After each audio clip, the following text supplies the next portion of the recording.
Welcome to Oma Antiquinho mga idol. Pasensya na po kayo, medyo malat po si Oma, no? Kasi nag-concert tayo, no? Nag-concert. 2 days po tayo nag-concert mga idol, no? Yung isa kasi nating kaibigan, sumampa na ng barko. So nagpa-dispedida.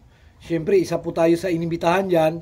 Kaya alam nyo naman mga idol, yung hilig ni Oma, no? Is yung kantahan. Yan. So nakipag-inuman tayo mga idol doon sa may KTV bar. Yun. Pagkatapos, no, sunod na araw, the following day, is in-invite naman tayo ng isa nating kaibigang Caviteño dito, no? Na gumimik naman kami doon sa comedy bar. So, nag-enjoy po ang lahat, no? At syempre, kahit pa paano mga idol, kahit nga gaya na sinabi natin, pagdating sa mga ganyang mga question, no? Is hindi naman yan pagalingan ng kantahan. Ang importante, nag-i-enjoy po tayo. So dito mga idol, no, pag-usapan natin yung tungkol sa ating mga alagang manok. So mainit ang panahon ngayon mga idol, no. So dapat kailangan minsan napapaliguan din po natin yung mga alaga natin mga idol para maiwas po sa na ma-dehydrate sila. Yeah. So kami, nagpaligo kami ngayon ang ating mga alaga para relax naman sila. Tapos yung iba nilagay natin doon sa mga malilim na lugar para talagang safety sila mga idol kasi sobrang init po ang panahon ngayon, no?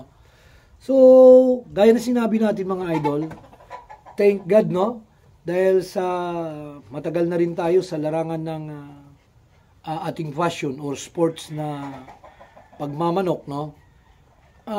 Syempre share ko lang mga idol, no, dahil po sa aming sipag at tiyaga mga idol, dahil sa aming ginagawa dito everyday, no, is kahit pa paano nakapagpatapos na rin po tayo ng dalawa nating kapatid dyan sa kolehiyo, no. Pagkatapos yung mga anak natin is napatapos na rin po natin sa kolehiyo rin. Yon. Thank you very much, no. At syempre dahil sa pag may sipag at tiyaga ka mga idol, syempre may biyayang darating, no. So, lahat ng mga ginawa natin dito, hindi man lahat is pinalad mga idol, no. Ngunit, syempre, lamang po ang nagkaroon tayo ng buenas at swerte dyan, no. Kaya, kahit paano, is nakapatayo po tayo ng munting manukan natin, yung facilities natin, yung ating gradas, yung ating mga flying pen, no. So, nakapagpatayo po tayo, nakapagpagawa po tayo niyan mga idol. Dahil po dyan nanggaling sa ating sinasabing sipag at tiyaga, no? So ako dito mga idol, about sa pag-aalaga po ng ating mga manok, wala po akong ipagmamalaki sa inyo. Wala po, no? Wala rin po akong ipagmamayabang dito, no? Yung sa akin lang naman is sinishare ko lang po yung mga tamang ginagawa po, no? Para, syempre kami, katulad sa amin mga idol, maliit lang din naman kaming magmamanok, no? So, syempre, kailangan po naming pukusan ito. Kailangan po naming pagtiyagaan at pagsipagan para ma-develop lang po yung aming mga alaga. Ngayon, kung may sarili naman po kayong programa, no, o ginagawa, at kung sakasakaling makatulong po kayo dito sa amin, is maraming salamat pa rin po, no? So, wala po tayong pilitan na ito yung dapat nyong gawin, ito yung mga dapat gawin, ito yung dapat na sundin. Wala po tayong ganun mga idol, no? Ang sa atin lang, kung sino lang po yung matyagang nanunood sa atin at matyagang naniniwala sa atin, is doon lang po tayo. Kasi mga idol, alam naman natin yan, no, na pagdating sa pinakalas, no, is siyempre magkakatalo tayo dyan pagdating sa pointing, no. Siyempre, sa tagapag-alaga mga idol, alam din po natin yon. Alam din po natin yon. So, sana mapanood nyo lahat yung mga videos na ina-upload ko dito mga idol para at least, no, magkakilala pa po tayo ng lubusan. Yan. Kasi, tandaan mga idol, no, walang magaling, no, no one is perfect, no. Kahit yung mga idol po natin, sila po minsan na hindi rin pinapalad, no. So, ganun lang po talaga, no, ang larangan ng ating sports, no, yung Sabong Nation natin. Yan. Kasi, wala po ditong sasabihin mong ito yung ginagawa ko sa malaking tulong para sa mga manok ko. O yun, ginagawa po natin yon, no? Pero hindi po natin nakakasigurado na ito ay magwawagi o mananalo, mga idol.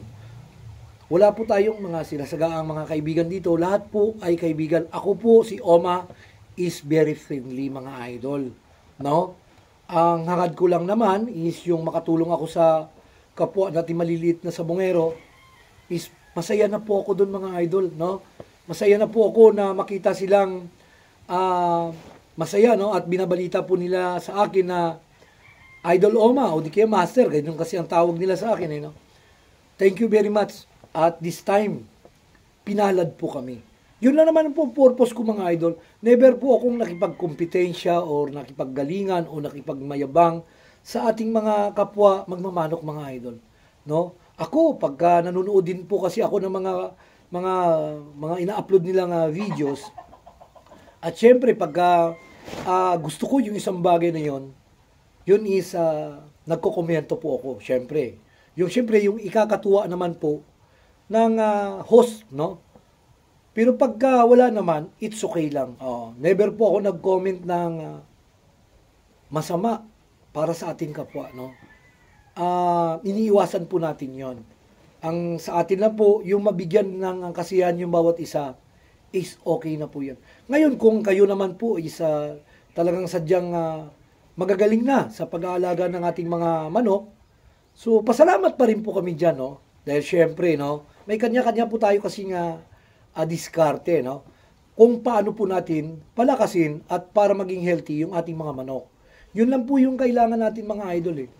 Ako, hindi rin ako nakikipag-argue dito. Gusto ko lang yung may respeto yung bawat isa. Kasi bilang isang maginoong sabongero, mga idol, mataas po ang respeto ng bawat isa. No? Kailangan yan.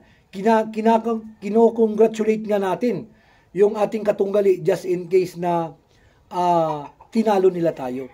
Mas masaya pa rin tayo kasi hahanga po tayo sa ating katunggali. Sasabihin pa natin talagang mas magaling ang inyong alaga, boss. At maganda po ang pagkakahanda rito.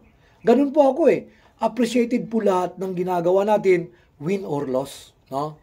Ganun tayo. Kasi ito, pagka ako, hindi po pinalad yung aking mga alaga, china-challenge ko rin po yung sarili ko na mas galingan ko pa, baka kulang ako sa sipag, baka kulang ako sa mga ganito. So, kinakailangan, mga idol, respeto lang po tayo. Lahat po yan ng ating mga kapwa nag-aalaga ng manok is mataas po ang respeto ko sa bawat isa. So, good luck and God bless po sa ating lahat. Sana maunawaan niyo po yung ating ginagawa rito. God bless po!